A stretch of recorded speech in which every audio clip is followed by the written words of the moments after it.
যার আয় যত কম তার এই করদানের, এই পরোক্ষ করদানের শতাংশের হিসাবটা আরো বেশি। একটা কথা আমি এখানে বলবো, গতকাল লোকসভায় শশী থারুর ল্যান্ড মনিটাইজেশন নিয়ে একটা অদ্ভুত কথা বলেছেন। এই যে সরকারি জমি মানে কাদের জমি? মানুষের জমি, পাবলিক প্রপার্টি। এই পাবলিক প্রপার্টি যদি ল্যান্ড মনিটাইজেশন থেকে যে আয়টা হচ্ছে, এই আয়টার অধিকাংশ ব্যয় করা উচিত দরিদ্র, নিম্ন মধ্যবিত্ত এবং দারিদ্র সীমার নিচে বসবাসকারী মানুষদের জন্য। এইটাই তো নেই। শুধু আমি একটা কথা বলে শেষ করছি, করোনা যখন শুরু হলো সেই বছরে শুধুমাত্র পেট্রোপণ্য থেকে, মানে পেট্রোল ডিজেল থেকে আয় ছিল ৬,০০০ কোটি টাকা, শেষ ছিল সেই টাকা। ভাবুন, তারপরও প্যান্ডেমিক সিচুয়েশনে সেই টাকা ব্যয় না করে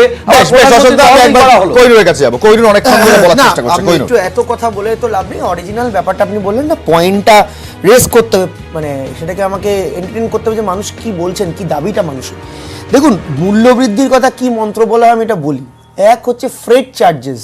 আপনি জানবেন যে ভারতবর্ষে ওয়ান অফ দি হাই, আমাদের রেলের খরচা অনেক কম হয় কিন্তু one of the high freight charges আমাদের আছে, এবং সেটা ইউরিয়া ইনক্লুড করে। যে আগে এককালে ছিল যে ইউরিয়াটা ইনক্লুড করতো না, এখন ইউরিয়াটাও ইনক্লুড করে, এবং এই বাজেটে ইনক্লুডেড হয়েছে ইউরিয়াতেও দাম, মানে ফ্রেট চার্জেস বেশি আসছে। কোক কয়েল 98% কয়লা রেলের দ্বারা ট্রান্সফার হয়, এবং সেখানেও ফ্রেট চার্জেস বেশি, এবং প্রচুর রেভিনিউ গ্যাদার করছে ফ্রেট চার্জেসে ভারতীয় রেল। আমার প্রশ্নটা হচ্ছে ঠিক এই, মানে যিনি ভদ্রলোক বললেন পেট্রোল পাম্পে যে মানে কর্পোরেট ট্যাক্স কমানোর মানে ফায়দাটা কি? ফায়দাটা হচ্ছে আমি ইন্ডাস্ট্রি ওয়েলকাম করছি, কিন্তু ইন্ডাস্ট্রিয়াল যে বিরাট টেসলাকেও দেখলাম চলে গেল, এত টেসলা নিয়ে কথা হচ্ছে। ইন্ডাস্ট্রি আমি কর্পোরেট কল করছি, কর্পোরেট ট্যাক্স নামিয়ে দিয়ে, তাহলে আমার ইন্ডাস্ট্রিগুলো যাচ্ছে কেন? দুই, আপনি বলুন তো, নন পারফর্মিং এ অ্যাসেটেড যে লোন দিয়ে চলে গেছে, এত বেড়েছে। এখন সরকার বলছে দেখো ইনভেস্টমেন্ট এসছে। ইনভেস্টমেন্ট কোথায় এসছে? আপনি এয়ার ইন্ডিয়া বিক্রি করেছেন, ইনভেস্টমেন্ট এসছে। আপনি রেলের পার্ট বিক্রি করেছেন, ইনভেস্টমেন্ট এসছে। আপনি রাষ্ট্রায়ত্ত সংস্থাগুলি বিক্রি করেছেন। এয়ার ইন্ডিয়ার পক্ষে এটা বলা যায়, আমি এগ্রি করবে যে এয়ার ইন্ডিয়া কিন্তু টাটাদের জন্য একটি সেন্টিমেন্টাল ইস্যু। তাদের হাতে খোলা একটি কোম্পানি। দেখুন, আমি এখানে এটা কাব্যগ্রন্থ লেখার লাভ নেই। সেন্টিমেন্টাল ইস্যু কি ইস্যু সেটা পরে বিচার হবে, সেটা নিয়ে কাব্যগ্রন্থ লেখা যেতে পারে, কিন্তু একটা পার্টিকুলার পয়েন্ট আমাকে বিশ্বাস করতে হবে যে সরকার দেখাচ্ছে আমার ইনভেস্টমেন্ট আসছে, কর্পোরেট ট্যাক্স কমিয়ে দিয়ে সেই ইনভেস্টমেন্টটা কি রাষ্ট্রায়ত্ত সংস্থা বিক্রি। উল্টো দিকে আমি কি করছি? এসেনশিয়াল আইটেমস, তেলের দাম বাড়াচ্ছি, ফ্রেট চার্জেস বাড়াচ্ছি। ফ্রেট চার্জেস বাড়ানোর ফলে কি হচ্ছে? যেখান থেকে আমার কয়লা বাড়ছে সেগুলো বাড়ছে। রাজস্বীর যে প্রশ্ন ছিল, এবং আরেকটা আমি খুব প্রশ্ন, আমি কংগ্রেস পারে, বিজেপি পারে, উত্তরটা আমি দিই। আসল জায়গায় দিতে চাইছি ৮৬,০০০ কোটি টাকা জিএসটি কম্পেনসেশন আমাদের বাকি আছে। ৮৬,০০০ কোটি টাকা জিএসটি কম্পেনসেশন। তো আপনি বলুন, আমার জিএসটি কম্পেনসেশন সরকার দিয়ে নিক, আমি ১ পয়সা ভ্যাটে নেব না। বেশ, আর দুই, আমাকে শেষ করে দিন, বেস প্রাইস, পেট্রোলের বেস প্রাইসটা যদি কমিয়ে দেয় তাহলে অটোমেটিক্যালি পার্সেন্টেজ আমার কমবে। ১ টাকা বেস প্রাইস কমালে ৫০ টাকার আপনার ভ্যাট চার্জেস কমে যাবে। কিন্তু রাজস্বী বেস প্রাইস কমাচ্ছে না, বেস প্রাইস কমালেই তো মিটে যায়। আমরা কমাবে কি করে? কারণ যখন $২০ ছিল ব্যারেল তখন ছিল ৭৬ টাকা এবং বাড়তে শুরু করে, এখন তো $১২০ ব্যারেল। বেস প্রাইসটা তুমি কমাবে কিভাবে? তাহলে এই যে ৭ বছরের ন্যারেটিভ আমরা গ্লোবাল, আমি আপনাদের যাব যে এই যে ৭ বছরের ন্যারেটিভ আমরা গ্লোবাল সুপার পাওয়ার হয়ে গেছি, আমেরিকা আর রাশিয়ার দাদাগিরির সামনে কোথায় দাঁড়ালাম আমরা? উত্তর দিই। প্রথম কথা যেটা উনি বললেন যে ৮৬,০০০ কোটি টাকা জিএসটি বাবদ আছে, আগে আমার মনে হয় তৃণমূল কংগ্রেস আগে ঠিক করুক ঠিক কত টাকা বাকি আছে। কেউ ৮৬,০০০ বলছে, কেউ ৯০,০০০ বলছে, কেউ ৯৬,০০০ বলছে, ঠিক অ্যামাউন্টটা নিয়ে কোনো টাকাটা নেই। আর দ্বিতীয় কথা হচ্ছে, টাকা এরকম ভাবে কোনো কেন্দ্র সরকারের কোনো সিস্টেম নেই যেখানে টাকা আটকে রাখা যেতে পারে। ওদের কাছে ওরা কত টাকা ওদের প্রাপ্য আছে, কত টাকা বাকি আছে সেটাই দেখাতে পারছে না। ওদের কাছে হাতার কোনো খরচ নেই, যেখানে আমফান একটা হওয়ার পরে আগেই বলে দিলেন ১,০০০ কোটি টাকা আমাদের ক্ষতিপূরণ হয়ে ক্ষতি হয়ে গেছে, কেন্দ্রকে দিতে হবে। কোনো কিছু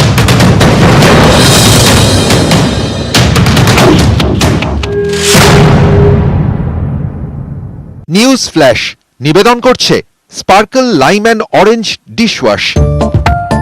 স্পার্কল ডিশওয়াশ ডাবল শক্তি এলো, দাগ দুর্গন্ধ গেল।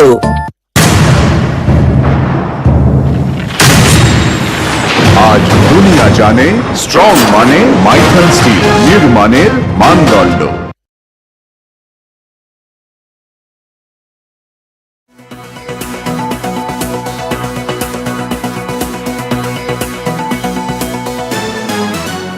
পাহাড়ে কৌশলী মমতা বন্দ্যোপাধ্যায় একদিকে জিটিএ নির্বাচনের বার্তা, অন্যদিকে ঘুরিয়ে বিজেপিকে উৎখাতের ডাক। जब चुनाव आते हैं तब कोई एक पॉलिटिकल पार्टी आके दार्जिलिंग को उल्टा पाल्टा बता के पूरा वोट लेके चला जाता है।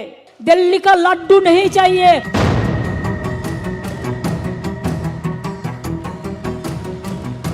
একদিকে অবিলম্বে জিটিএ নির্বাচনের বার্তা, অন্যদিকে নাম না করে পাহাড় থেকে বিজেপিকে উৎখাতের ডাক। দার্জিলিং সফরে জোড়া কৌশল মমতা বন্দ্যোপাধ্যায়ের।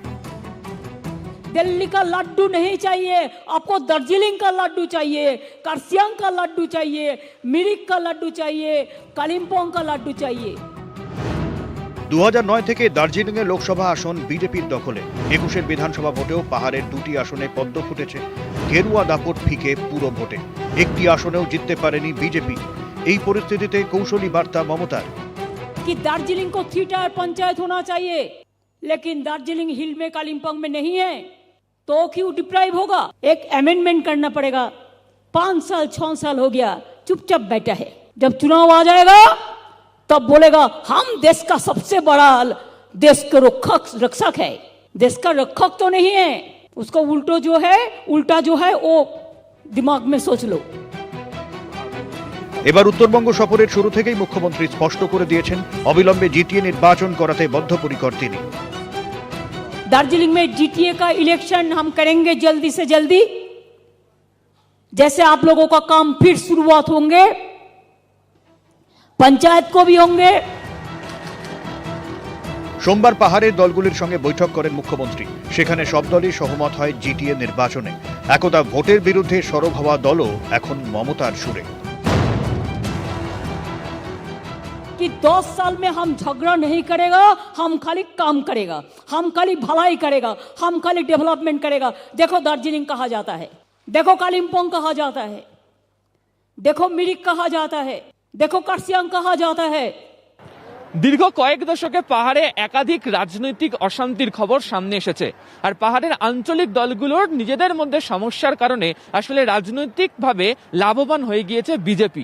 তাই পাহাড়ের দলগুলোকে যেমন সতর্ক করলেন, একই সঙ্গে এই পাহাড় থেকেই বিজেপিকে উৎখাত করার ডাকও ম্যালের সভা থেকে জানিয়ে গেলেন মমতা বন্দ্যোপাধ্যায়।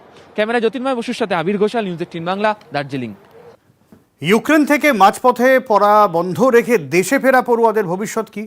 রাজ্যে পড়ুয়াদের কোর্স শেষের অনুমতি দেয়নি কেন্দ্র, আর দার্জিলিংয়ের সভা থেকে কেন্দ্রের বিরুদ্ধে সুর চড়ালেন মুখ্যমন্ত্রী।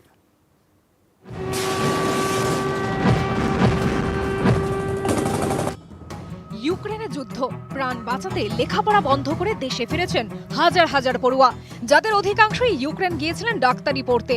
প্রাণে তো বাঁচলেন, কিন্তু এরপর কি? কিভাবে লেখাপড়া শেষ হবে? রাজ্যের ইউক্রেন ফেরত দিশেহারা পড়ুয়াদের পাশে মুখ্যমন্ত্রী। हमने कहा तो दिल्ली को जे एक परमिशन कर दो, वो लोग उधर में जो पढ़ते थे हम वही परमिशन करके इधर में हम पढ़ने का हम पूरा बिना खर्चा में कर देगा। लेकिन कालो पार्लियामेंट में रिप्लाई दिया है नहीं होगा, जमींदारी है नहीं होगा। बड़ा बड़ा बात करते हैं। अगर स्टूडेंट्स का पास स्टूडेंट्स के लिए कोई भी फीलिंग्स है तो I will demand that allow this people to study in Bengal and throughout the country. ইউক্রেনে ফিরে কোর্স শেষ করা যাবে কিনা কোনো নিশ্চয়তা নেই। অনেকেরই ডাক্তার হতে বাকি ছিল বছরখানেক। এই পরিস্থিতিতে মুখ্যমন্ত্রীর আশ্বাসে নিশ্চিন্ত হয়েছিলেন রাজ্যের পড়ুয়ারা। কেন্দ্রের সিদ্ধান্তের পর চিন্তা বেড়েছে তাদেরও। সিএম যেভাবে জানিয়েছিল যে আমাদের আশ্বাস দিয়েছিল এখানেই হয়ে যাবে, সব ব্যবস্থা করা হবে, সেটা নিয়ে আমরা খুব পজিটিভই ছিলাম। কিন্তু যদি সত্যি এরকম হয়ে থাকে যে আমাদের যেটা বললো সিএম দার্জিলিংয়ে যেটা বলেছেন, যদি সত্যি হয়ে থাকে তাহলে খুব অনিশ্চয়তার ব্যাপার। আমরা জানি না আমাদের আগে কি হবে, কিন্তু এনএমসির দিক থেকেও আমরা তাকিয়ে রয়েছি ওদের দিকে যে কোনো পজিটিভ নিউজ ওরা প্রিন্টিং দিক আমাদেরকে লিখে। সেন্ট্রালের তরফ থেকে কোনো নেগেটিভ সিদ্ধান্ত এলে আমরা তো আমাদের ভবিষ্যতের ব্যাপারটা অনেকটাই একটা অনিশ্চয়তার দিকে চলে যাচ্ছে, কারণ আমরাও ভারতের নাগরিক। সেক্ষেত্রে আমাদের এক্ষেত্রে কি করণীয়, কারণ ইউক্রেন আমাদের ফিরে যাওয়াটা প্রায় অসম্ভব এই মুহূর্তে। মমতা ব্যানার্জি ধারণাই নেই মেডিকেল কলেজ বা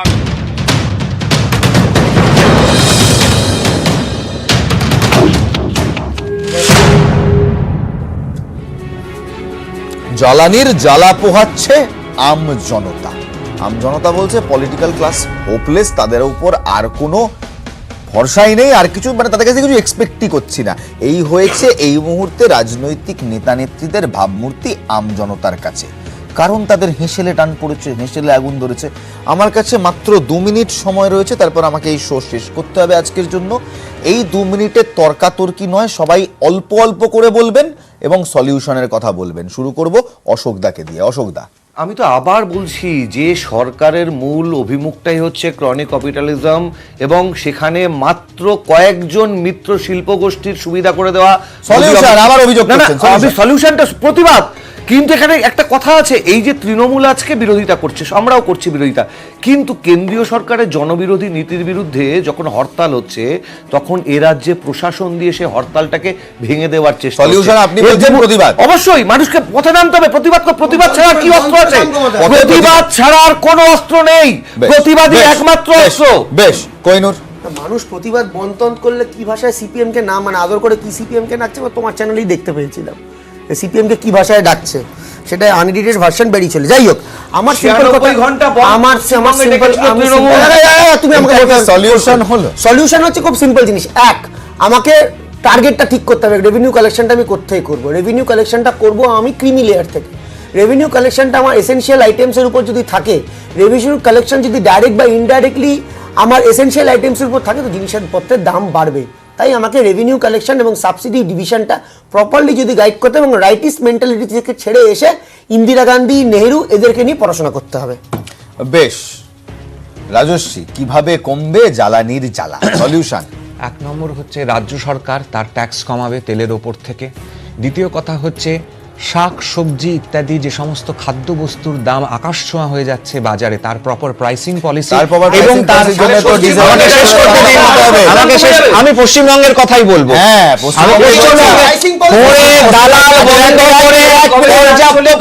পরিবারের ব্যবস্থা করা, যাতে অহেতুক ভাবে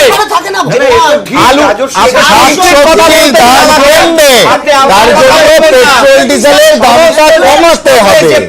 দালালের চক্করে পড়ে প্রত্যেকটা জিনিসের দাম বাড়ছে, সবজির দামটা কমে আসছে, 40 টাকা বাড়তে পারে না। ওকে ওকে ওকে, মালগাড়ি চালু, আলু আসছে। এটা আপনাদের বিধানসভা নয়, পার্লামেন্ট নয়, যে কোনো একটা ইস্যুতে প্রপার কোন উত্তর না দিয়ে চেঁচামেচি করবেন। রাজস্বী, শাকসবজির দাম কমবে, তার জন্য হুগলি থেকে কলকাতা আসতে 4 টাকা পেট্রোলের দাম বাড়লে 8 টাকা আলুর দাম কিলো বাড়তে পারে না।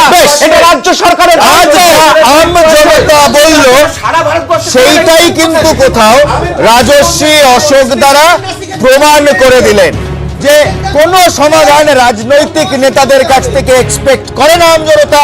এই শোয়ের শেষে সমাধান খুঁজতে গিয়ে তারা তাদের ব্যবহারে সেটাই আবার প্রমাণ করলেন যে আম জনতাই ঠিক, কিছু এক্সপেক্ট করাই ভুল। আজ এখানেই শেষ করতে বাধ্য হচ্ছি।